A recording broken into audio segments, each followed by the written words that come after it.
Hello friends, स्वागत है आपका। आज के क्लास में हम लोग डिस्कस करेंगे कि कैसे एक अच्छा सा रिज्यूमे लिख सकते हैं हम लोग। तो क्या एक सुंदर सा तरीका है, बेस्ट वे है जिससे हम एक रिज्यूमे लिख सकते हैं।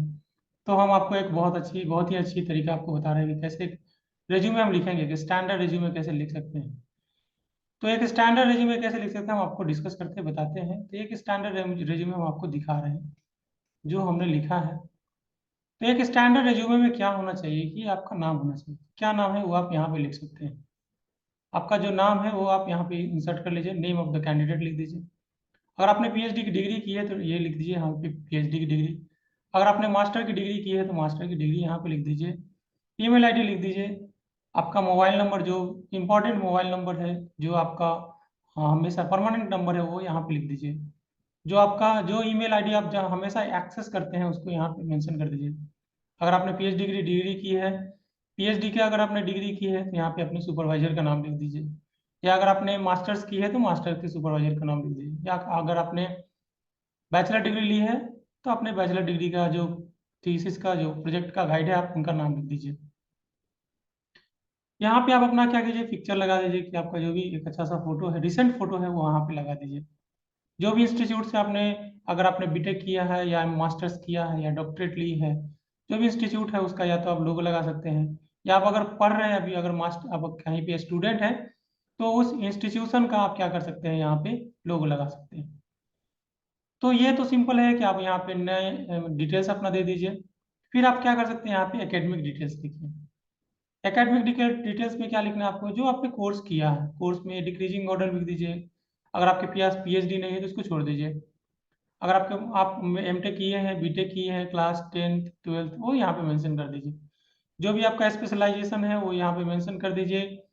जिस इंस्टीट्यूट से आपने किया है उसको यहाँ पे मेंशन कर दीजिए। जो स्पेशलाइजेशन है आपका यहाँ मेंशन कर दीजिए।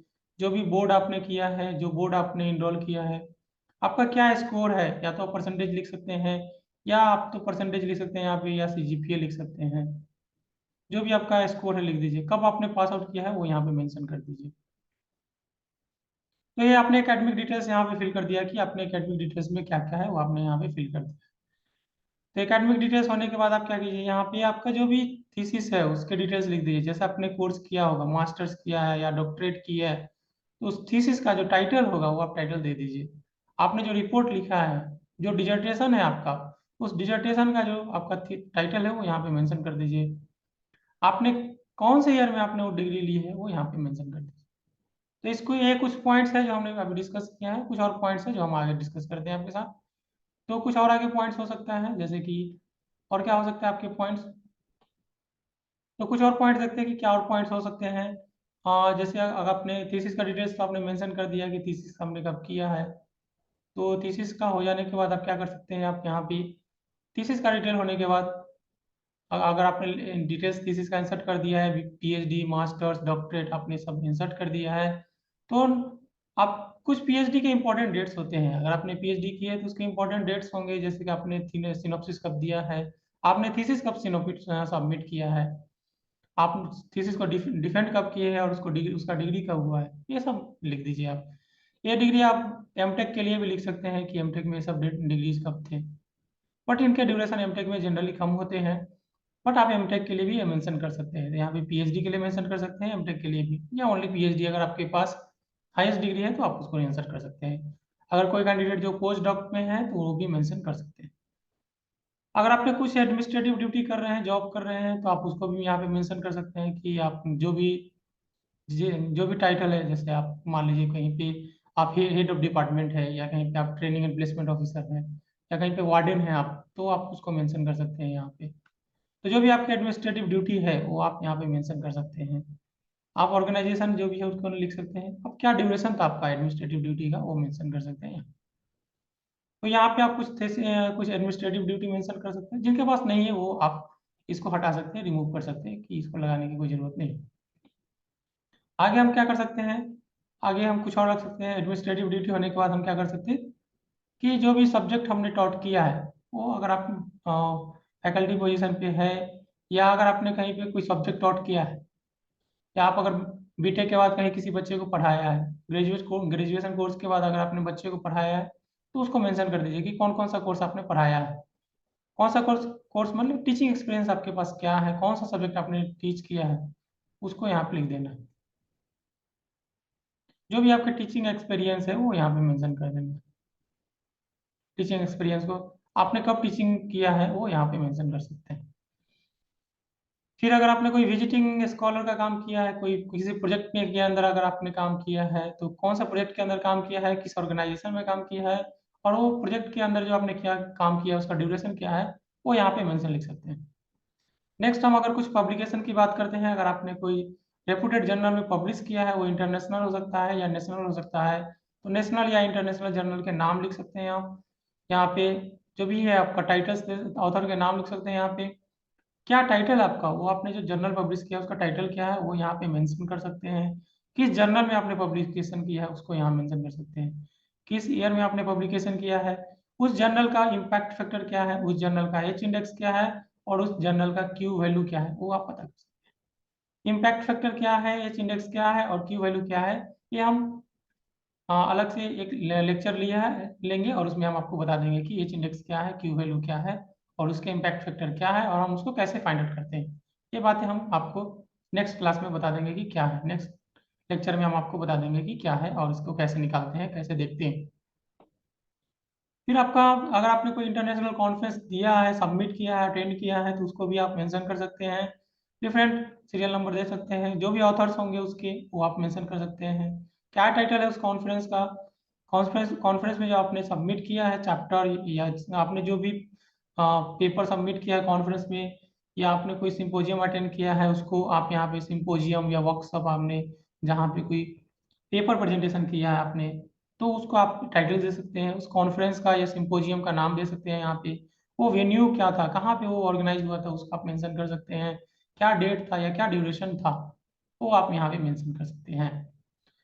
तो ये सब कुछ पॉइंट्स है जो हमें रेज्यूमे के अंदर इंक्लूड करना है। जो कुछ इंपॉर्टेंट पॉइंट्स है रेज्यूमे के अंदर जो इंक्लूड करना चाहिए वो हम अभी डिस्कस कर रहे हैं। कॉन्फ्रेंस हमने डिस्कस कर लिया कि क्या कॉन्फ्रेंस हो सकता है, जर्नल्स क्या हो सकते हैं, प्रोजेक्ट अगर आपने विजिटिंग स्कॉलर का काम किया है वो कर सकते हैं।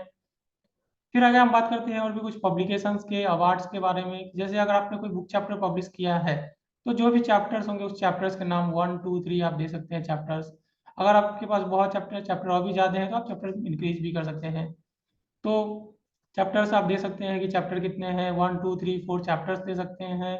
जो भी ऑथर्स होंगे उसका नाम दे दीजिए, जो भी टाइटल्स हैं चैप्टर्स के, रेस्पेक्टिव चैप्टर्स के। जो भी बुक है उस बुक का क्या टाइटल है, अगर आपने बुक चैप्टर पब्लिश किया है तो बुक चैप्टर के क्या टाइटल है उसको आप मेंशन कर सकते हैं। कौन सा पब्लिशर है, पब्लिशर कौन है, टीएमएच पब्लिशर है, एल्सेवियर है, स्प्रिंजर है, जो भी पब्लिशर है, टेलर एंड फ्रांसिस है, जो भी पब्लिशर है उसका नाम लिख सकते हैं। कुछ ईयर, जब किस ईयर में पब्लिक पब्लिश हुआ है वो बुक, उसका नाम लिख सकते हैं। आगे आप क्या इंक्लूड कर सकते हैं अपने अपने जो रेज्यूमे है, जो आपका जो बायोडाटा उसमें क्या आप इंक्लूड कर सकते हैं। जब भी आपके पास कोई अवार्ड है, अगर आपने स्पोर्ट्स में कहीं पे चैंपियन रहा है, अगर आपने कोई खेल कूद में आपने कोई, अगर कल्चरल फेस्टिवल में अगर अगर आपने कुछ अच्छा परफॉर्मेंस किया है, कोई अच्छा बुक चैप्टर दिया है, कुछ अच्छा अगर आपने जर्नल पब्लिकेशन किया है उसके लिए अगर आपको कोई अवार्ड मिला है, अगर आप कोई कॉन्फ्रेंस अटेंड किया है जिसमें आपको बेस्ट पेपर का अवार्ड दिया है, वो सब यहाँ पे इंक्लूड कर सकते हैं। किन्होंने आपको अवार्ड दिया है, कब दिया है, वो ऐसे लिख सकते हैं। और भी कुछ डिटेल्स लिख सकते हैं, इनके इंक्लूड कर सकते हैं। कहाँ दिया गया है, कौन सा वेन्यू था, कौन सा कॉन्फ्रेंस था।